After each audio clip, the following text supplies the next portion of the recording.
What's up, world, and welcome back to the Global Frequency. I am your host, Nefarious, and with me, as always, is Adam Lawson from Gifted Rebels, and this is Rebel Frequency.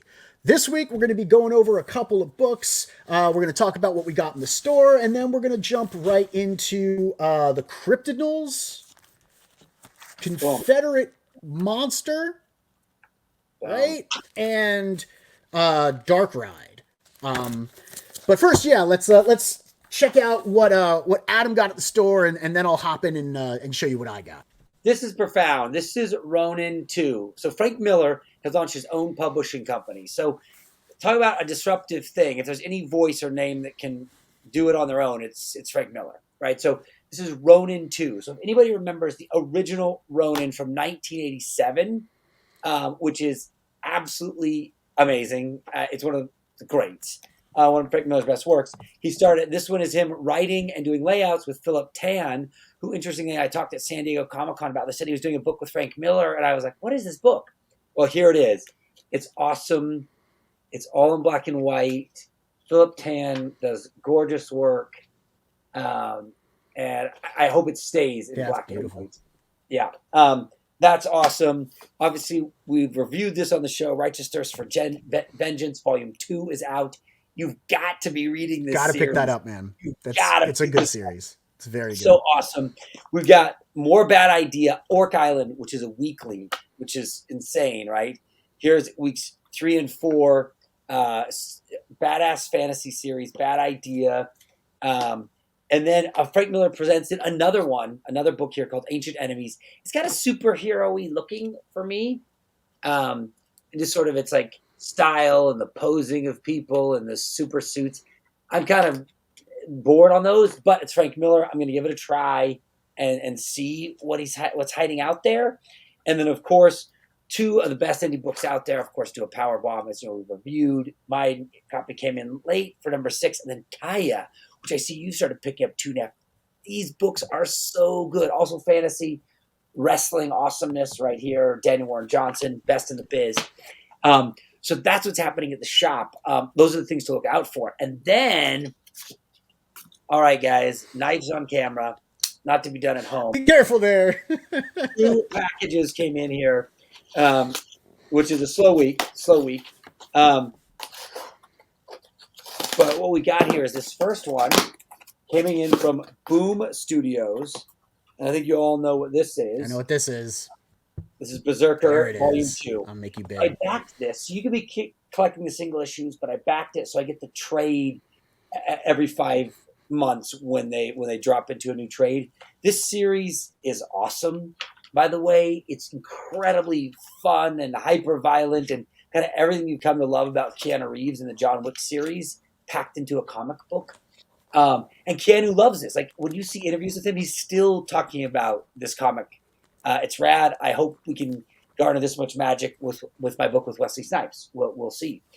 And then the real big gift of the day. Oh no! That's book In the Wild. Let's see how it delivered here. The packaging on this is gnarly. Here we go. That was a fight. Look at this nice paper packaging. They got the sticker on it like a true pro, right? That's the sign of a pro. I got to step up my game. Okay, here is the, whoa. Wild. First of all, package 1.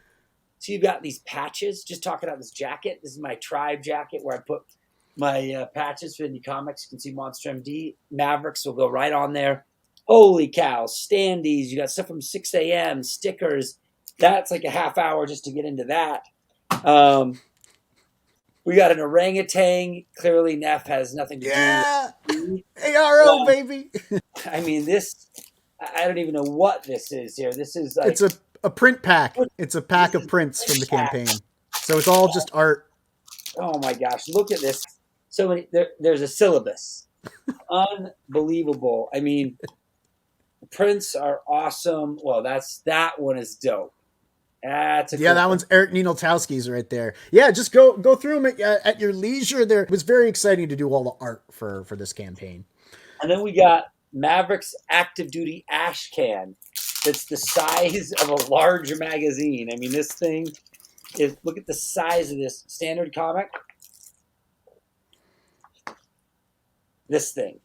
So massive. Okay, pretty glad I backed this.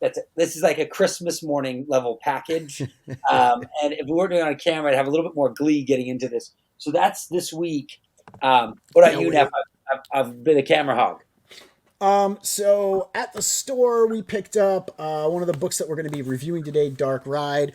I got 20th Century Men. There's a small stack upstairs. I got Caius, like you said. But the What real about Chroma? standout, You got Chroma, right?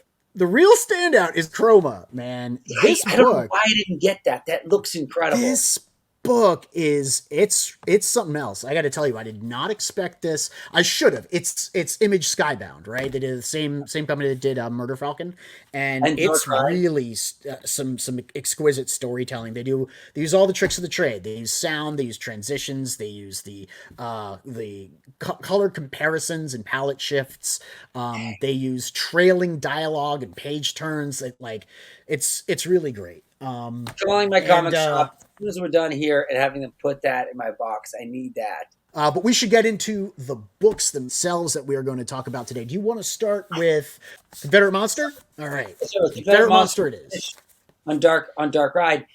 So anybody, so Dave, Dave Swartz, who did this, I saw him on a stream. I think it was on Pop XP maybe, and it really drew me in on this. What this story is, right? The idea that there is this that Igor, which is essentially Dr. Victor Frankenstein's sidekick, is now in the United States during the Civil War. He's in the South, and though he's like mad at the racist nature of the South, and he gets recruited by a Southern general to bring the army back from the dead. And how the way he motivates him is by kidnapping and cutting his wife into pieces and saying, you have to assemble her if you want to see her again, and then assemble my army. So really cool concept right from the beginning. And this is Dave is a solo man here. He's writing, lettering, coloring, art. And you got some really beautiful pages in here, right? The pages are good. The dialogue is good. And all in, you have this sort of soft palette in the coloring, which is maybe Dave's style. But part of me almost feels like it's a bit of a disservice to the dark nature of the story. Because instead of sort of making it friendlier, it kind of softens sort of the creepy nature. Later on in the story, he meets Dr. Frankenstein, right? And he's supposedly gone mad. And so what we get here is we get this, this sort of soft color, sort of aged, sort of sepia vibe to it, but it maybe misses out on what it could have had if it was a bit creepier in the coloring, a little bit darker and crunchier, at least I felt, to kind of match with this story that's quite harrowing, right? So finally what happens in the tale is he's reunited with the doctor, and they're put to work at building the undead Confederate army. Really interesting choice on a campaign, right, Neff, is because you got the first 3 issues, but then issue number 1 I don't think ever had a campaign. Why wouldn't you have just done one graphic novel? I'm not quite sure on that choice there. I think it's because he wants to do them as separate issues, 24 pieces. It's the same way that I think Murph did War Party. He did the first 3 issues of War Party, and then issues 4, 5, and 6. He wants to do it as a run, then he can compile it as a trade. You can sell it, twice that way. And I feel that the first issue of Confederate Monster is oversized already. It's got more pages than the other 2. So it's intended to be like a big store premiere and then go into issues for circulation. It's how I'm interpreting it. Yeah. That's what I think. So I think so as well too. That first issue is oversized. I was trying to, and I get that pathway, but I guess for a crowdfunding purposes, it's like, well, I would kind of wish this was a 1 and a 2 volume, and then if you went to retail later, then break it up. But true, anyway, true. That's a personal note. There's a lot of ways to take that. Some people like the floppies. Think about it this way: it's a first printing, right? And he did sign them all on the inside cover. So if you do do go to stores, and he does do reprints. I mean, you've got like the first 3 issues, and it's kind of Exactly. From neat. a collector I can see standpoint, why he did it. and you can look at this double page here. This is Yeah, awesome. This is the hold on, reveal of I'll the blow outcome, you up.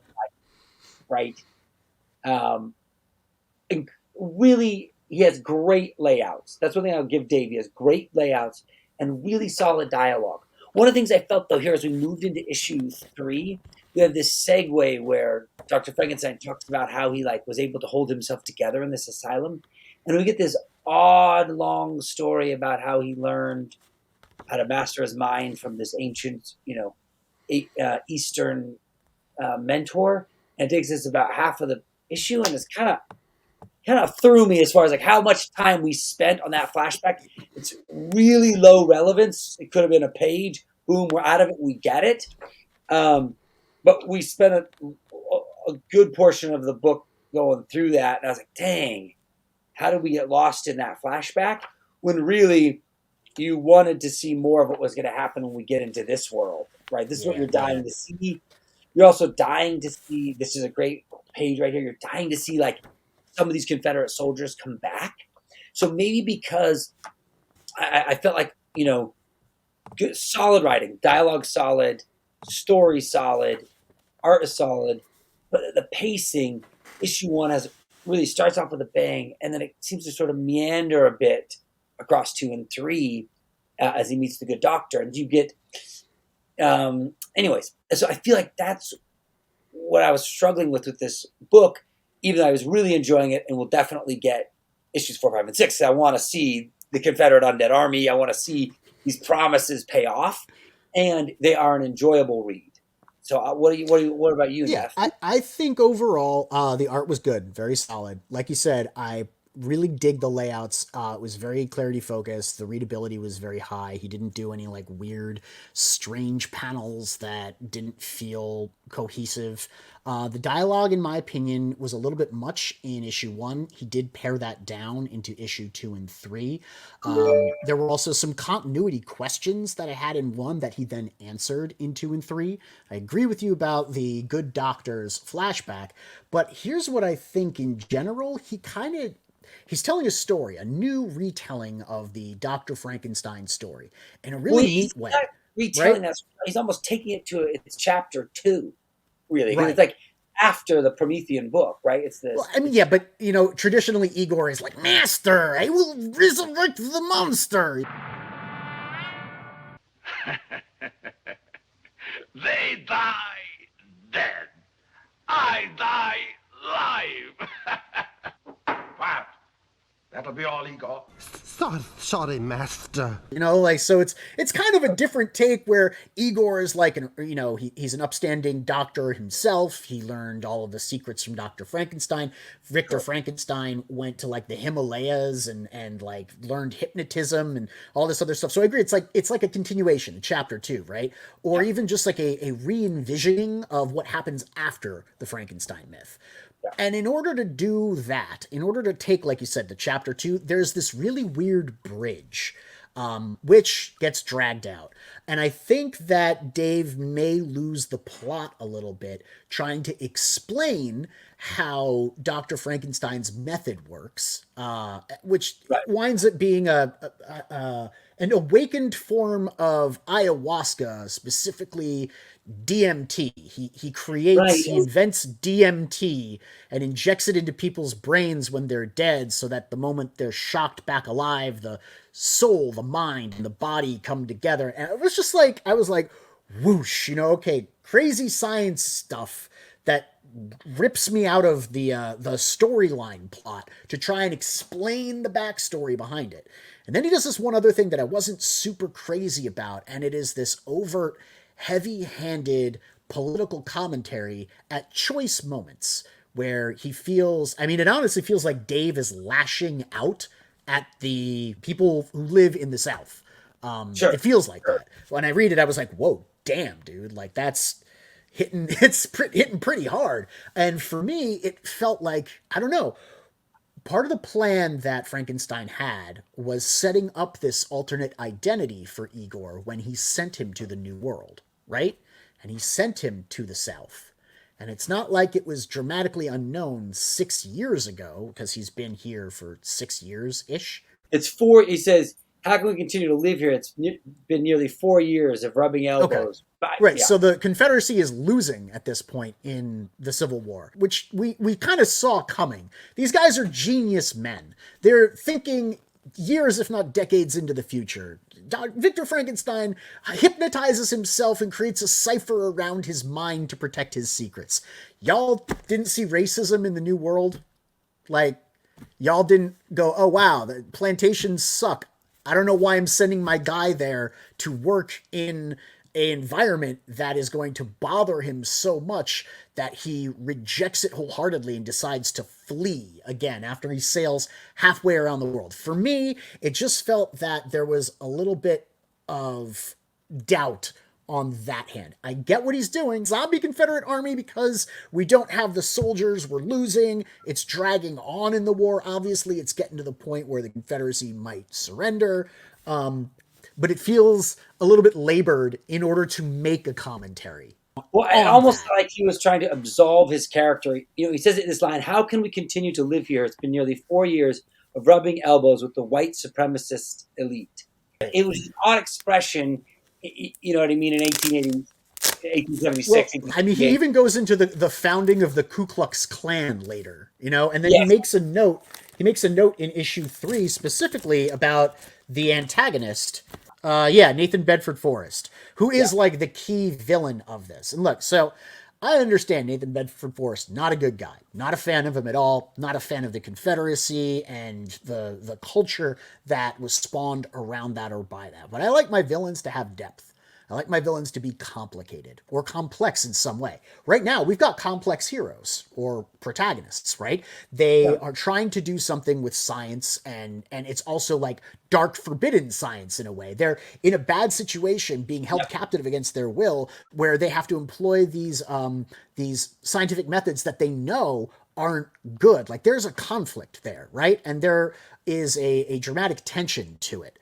Nathan Bedford Forrest feels pretty one note. He even, like, here in the description of him in the back of the first one, goes into how he murdered people, was the first Grand Wizard of the Ku Klux Klan, and says it was important that every character in Confederate Monster have a dark side. However, Nathan Bedford Forrest is truly a living monster. Okay, well, if every character's got a dark side, that would imply that those characters have to have a different side, right? I don't see a different side of Nathan Bedford Forrest. He doesn't feel like a complex, motivated villain. He just feels like a bad guy who wants a thing, and then our protagonists are stuck in a situation having to provide that. And they're stuck there in that situation by their own hand because the alias that was set up for Igor was a doctor in the Why didn't he just go to New York? I agree. That's a weak point in the plot. It's commentary. The text and the subtext are now merged. Like, there could have been any other reason to send him anywhere. Like he was escaping Europe because he didn't want to be known, but it was... somebody knew him in New York, so he had to hide out in the South because no one knew who he was. But they all know him in the South! Nathan Bedford Forrest comes to him, kidnaps him, and straight up says, "I know who you are. I know your life story." In issue 1, he narrates his life story from the time he was a little boy, goes through everything that happened in his life, and then he says, "I read it in this journal of Victor Frankenstein that I also have. In fact, I have Victor Frankenstein in my possession." How did you get Victor Frankenstein? How did you it just doesn't, you know what I mean? Well, no, that's the other thing is they also have kidnapped Dr. Frankenstein as well. So it's like, oh, it didn't work out with him, so your plan B. That's not a great... but they knew everything. My problem is they knew everything. He's been given this secret identity to hide his true identity. And people who have no knowledge of what happened in Europe, Confederate army generals who should have no knowledge of Victor Frankenstein, suddenly know his life story. It's like, how do you decide in the first place? It's like, how does Bedford Forrest know there is a Victor Frankenstein? I know. We know because we're familiar with the Frankenstein myth. How does Bedford Forrest know? He was a secret. And especially one of the ways the North was able to come crush the South, so they embargoed everything so that they cut off a lot of their supply chains to Europe. So actually weakened their tie to Europe. So I know it's a little odd. I agree with you. And granted, he's dealing with, and Dave makes this comment in the back that this William Bedford was actually really an evil human, and he really was. And so but he painted him so schmarmy at it. It feels like we were missing something. Like, look, I hate this idea. All right, I hate the idea of logically giving him a justification, right? But if Bedford Forrest had been like, you don't understand, this is our way of life they're threatening. Our plantations are all we know, all we have, and all of the young men who have trusted their life to the Confederacy, we can't fail them. Give the reader a reason to understand his motivations other than, I want an army of zombies. Give us a reason to go, oh, okay, I get it. He's a villain, but there's a reason for him doing what he does. That creates a multi-layered character that you can kind of go with. Otherwise, he's just I'm a bad guy, and nobody cares. He's just a villain. He's just surface level villain. Like I was saying, even Hitler loved his dogs. Not saying that you want to necessarily say Hitler's a good guy, but there is something about that just give me some of his perspective. Yes. So it's not just the one-note perspective, and also too, why make this the Confederate zombie army? Why not make it the zombie army of the North? If you as a storyteller, you really dislike the South, and don't say, hey, there's some empathy for a lot of these people who got roped into this war, who maybe never held a slave, who maybe never, the poor people who didn't own slaves, who got caught up in this conflict, and there's some empathy. I agree with you. It's a really missing component, and the villain is just so one note, and that is a bummer. And some of the interaction with Igor and Frankenstein and that doctor, that changeover from Igor first meeting him into him being a distinguished doctor in issue 3, across issue 2 and 3 is so quick. It's maybe missing the gravity that he's trying to get. But I will admit this. That said, there are parts of it that are smart. But this is this came out last year, right? In 2021. Yeah. It's going to be 2023 soon. I don't know what his plans are for the series. We got it this year. I'd be interested to ask Dave some questions, because, I'd like to know the motivation here. When you went into it, what was the reason for interpreting the second chapter in the Frankenstein story this way? Why are we doing, the Civil War and on the side of the Confederacy being blackmailed into giving them an army? What's the, I don't know. Yeah. We have other monster stories to talk about, right? Yeah, let me finish with this last thing. Dave did this really cool thing. He gave kind of this author's note at the end of each book, which really gave you a lot of insight into who he is and what his idea of storytelling is. Smart, cool thing he did. I will admit that I like that. But more monster stories. Set us up on Cryptidnals. Ice gave us the background for Confederate. Take us to Cryptidnals. All right, man. Cryptidnals is a nice big old book, right? You got that. I got that one too. That one's in the box. I got the standard cover. This is the one. This is the good one. Okay, all right. I mean, I have it too. This is my reader copy, I get it. I get it. You're a collector at heart. So tell us what the Cryptidnals is. So the Cryptidnals is a really interesting book about all the boogeyman stories, all of the cryptid stories. Ray Ramos, he's fascinated by cryptids, chupacabras, goat men, ghost stories like La Llorona. And this new antagonist, Tulpa, right? And those are bad ideas come to life, right? Negative feelings and manifestations of bad essence, right? The more you believe in negative things like Slender Man, the more that takes root in the world. I think like the creepypasta idea that exactly stories such as Slender Man. What's his name? Kid Cthulhu actually says it later. He sums it up in a really interesting way, very easily. But while he's searching for that, too far ahead. Art is rad. It's this. Yeah, the art is very good. Black and white book. You can see here in this corner here, right here. This is our villain who's consuming the cryptids, right? The Cryptidnals. Right. So imagine what it is. Is you have a story about the fictional characters that inhabit children's stories, the Chupacabra, the werewolf, Dogman, who was my favorite, by the way. I loved Dogman and his own little side story. Here it is. Here it is. And that It he's says, never underestimate the imagination, for what is dreamed will exist eternally in the empyrean of time.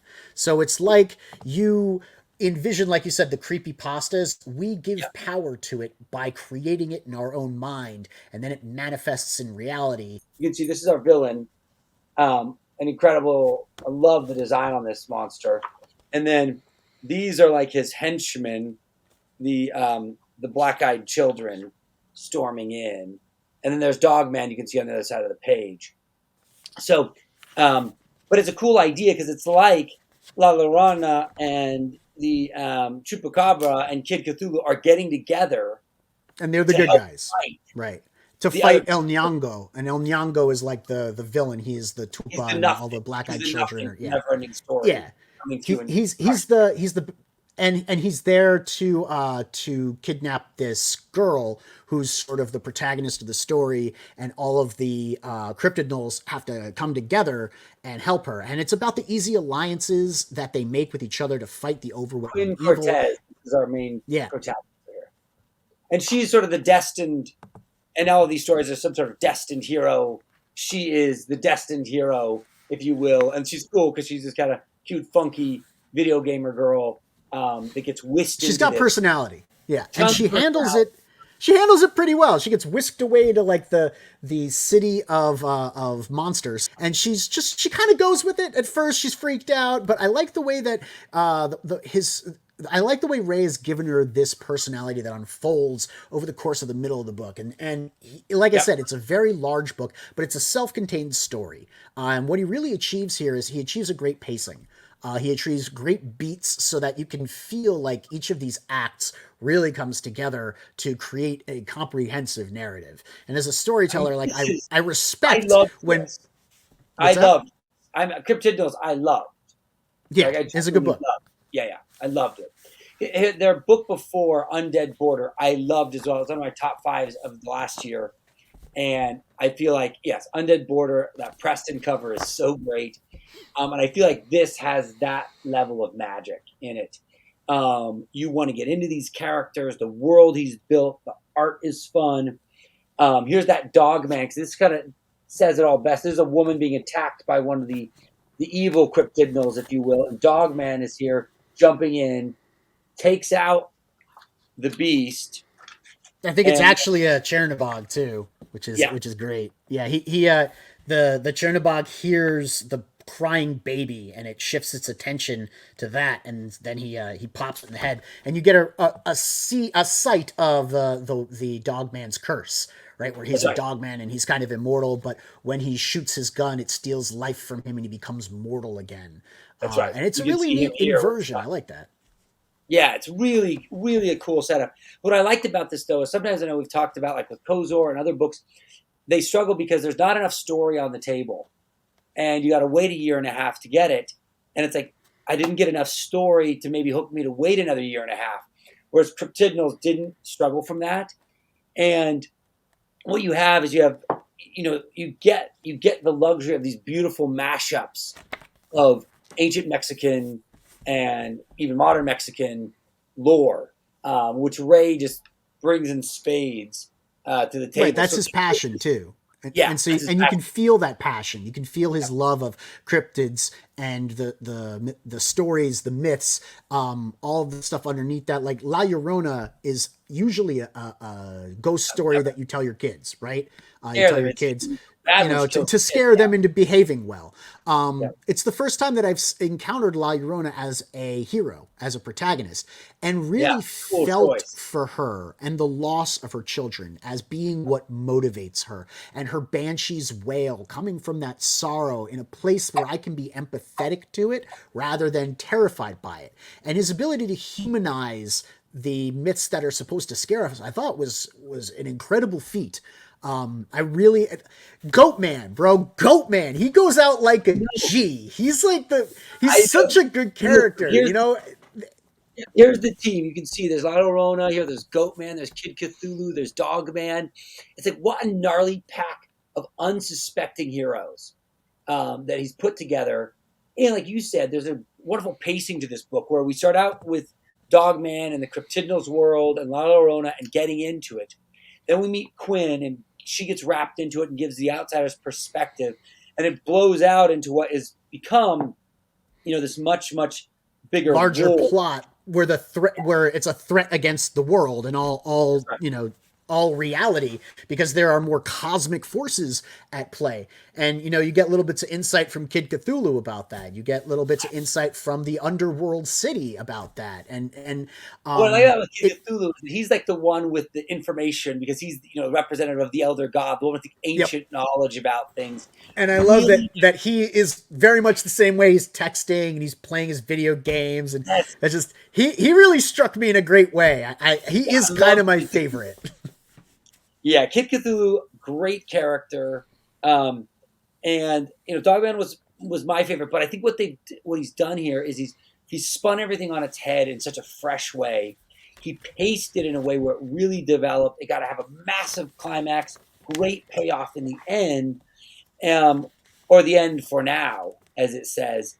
And I really, the Banshee's wail here. Like, here's La Llorona. Oh yeah, it's one of my favorite. That's one of my favorite. Yeah. Boom, blasting with that Banshee's wail. Anyways, I can't recommend this book enough, right? Like, I just enjoyed it head to tail, right? Like, as far as Confederate Monster had things I liked, this is just like, you're just like, I just enjoyed this. This is why I'm into comics. I just wanted to. Yeah. Honestly, 656 has been really firing on all cylinders with all the stuff that I got from them. I got some of their old catalog, like Zombie Kid, and some of the stuff that was available on their website before they kind of like hid that away from the world, because I think there's going to be a relaunch. But it really feels like everything that they do is done with insight. Ray wrote Cryptidnals, and I think it was Francisco who wrote Escape or Die. Right. But that whole team, it was Francisco. And then Dario did the art. Dario Rodriguez. Right. Did the art. The whole team really feels cohesive. Like, everyone's got something they're bringing to the table, and man, are they bringing it? You know what I mean? And it's just really fun to see that. Totally. They're like a studio, like a real studio.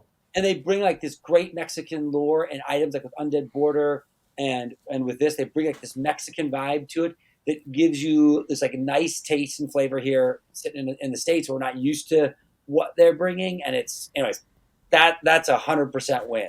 Yeah, and you should that's a definite buy. You got to get that. Do you want to talk about Dark Ride? Dark Ride. All right. So this is about as much fun as you can have with the horror comic. This was great. This was great. I mean, so Josh Williamson wrote it and created it along with the artist, with Bresson, the artist. Let me make sure I'm saying this right. It's Andre Bresson, the duo behind this. And Josh Williamson did Birthright, as well as Nailbiter, two of my favorite books on Image. I just loved, he knows how to take horror and make it fun. And this is horror about a haunted amusement park. It's a horror-themed amusement park called Devilland, which I hope someday someone makes, by the way. Right? It looked awesome. Except, for the whole bit where it's actually connected to the devil, and it is, demonic, Hold on, I'll zoom in on you. Look what he did there. He built... They created Devilland, and they put information about all of the attractions, the rides, the stalls, the place you get the pizza, right? Yes, which is exactly what you get when you go into Universal or Disneyland. It's right. You see the big guillotine over here in the back, and the haunted castle. They've painted this picture, and the way you feel about it, you're just like, I want to go to this park. I want to play in this. Now, this is really connected to the devil, and it's really evil, and people get killed in it, but in the fun horror comic way. So fun art, great colors, and the story is really centered around the son of the creator of the park. And the creator of the park is this legendary horror entertainment creator. And he has a sister named Halloween, who he and the brother, they don't get along so well. And she's had lots of negative press due to salacious things she's done online. She's kind of like she's got a sex tape out, Yeah. The funny thing is, so the brother's name is Sam Hain. Right? It's Sam Hain Dante, so it's just Sam. And the sister's name is Halloween. And it's funny because they're the same holiday, pretty much, like one is the serious, more Celtic, the other one's the commercial, gaudy, candy, trick-or-treating, and they really use that to define their personalities, and I thought that was so clever. The characters in this book are great.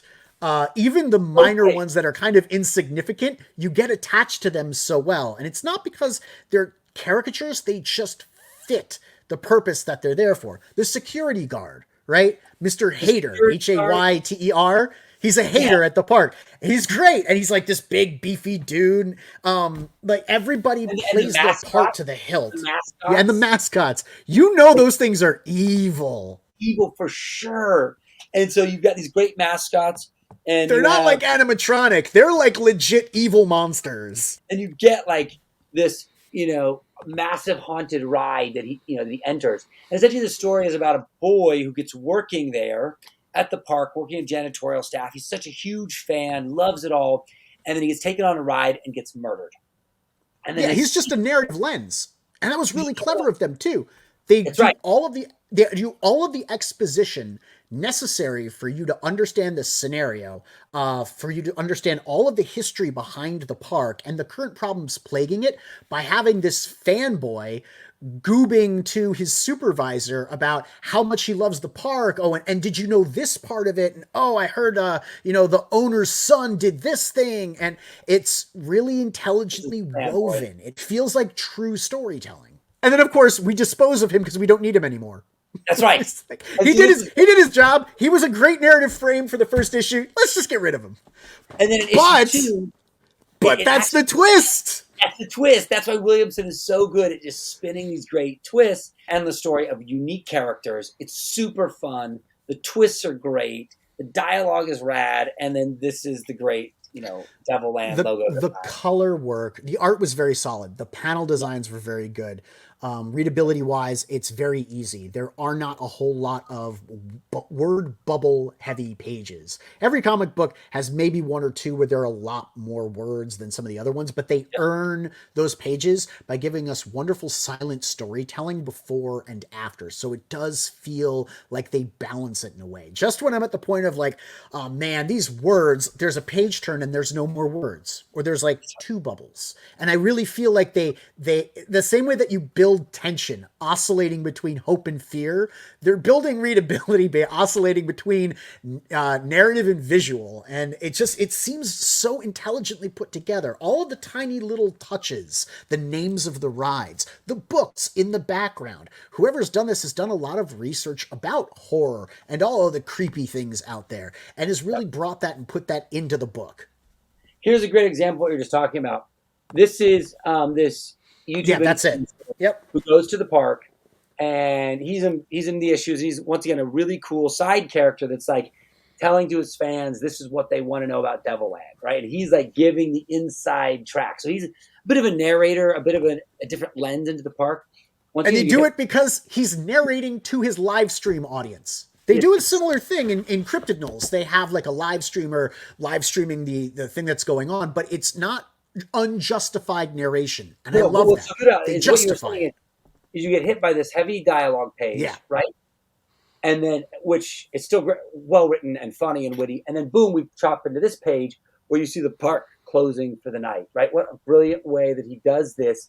People leaving the park, Devilland, the sign turning off, right? And then it's just like it's now deserted. And that's one of those tricks of the trade. That sequential storytelling, especially the middle panel where Devilland is lit up and then it goes dark, the lights turn off.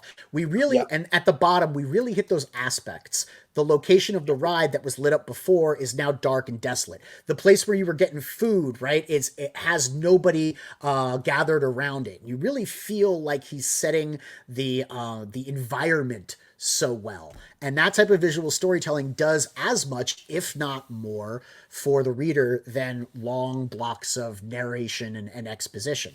But he balances it very well. I was impressed. I got to say, Dark Ride is definitely something I'm going to keep reading. I'm hooked. This week was much better than last week. Yeah, I'm hooked. I'm going all the way with Dark Ride. That is for sure. So if you got anything out of this, Cryptidnals, Dark Ride, what fun horror comics. And then the last I think thing you can get Confederate Monster on the website too, and you should check it out. I think you can read the first issue too as a PDF and see if you like it. See if you want to get into it. It's not a bad story. Dave has done something as a lone warrior, has done something that is worth taking a look at. Is it makes indie comics cool, right? And is a creator like him trying this very different thing. And I would love to see what the back half of this arc is, because it could easily redeem the first half, the weaknesses of the first half, because there are still a lot of great strengths of this first half. The last thing I wanted to show Neff before we jump off is, for any of you who backed The Exiled, these are... Oh, is it the figure? Yeah. The figurines are in. You can see here, these are in from China. This is one of them off the press line, off the factory line. You can see it here. Right, this is what you will be getting. It says The Exiled there on the bottom. This is it in full detail. And so that's cool. It's happening on the boat here coming to the U.S. Hey, little boy. Uh-oh. That was my son just jumping in. And we did a few extra special ones in yellow. Oh. Hey, baby. And... hey, little boy, and in red. Why did you do the colored ones? That's for our publisher, Whatnot. They wanted to have a few things that could go to stores. But the gray one, I think, is obviously the preferred, and that's what the backers are getting. But those will also be something that maybe in your local comic shop you'll see them popping up. But that's it. All I've got. I've emptied all the guns here. It's always so rad hanging out with you. Oliver wants to say hello and say, hey, buddy. Say hi. Yeah. Oliver, do you want to do the outro? Yeah, he does. Bye-bye. Okay. Bye-bye. So thank you so much for tuning in. Don't forget to hit the like, subscribe, click the bell for notifications, and tune into the frequency. We'll see you next time.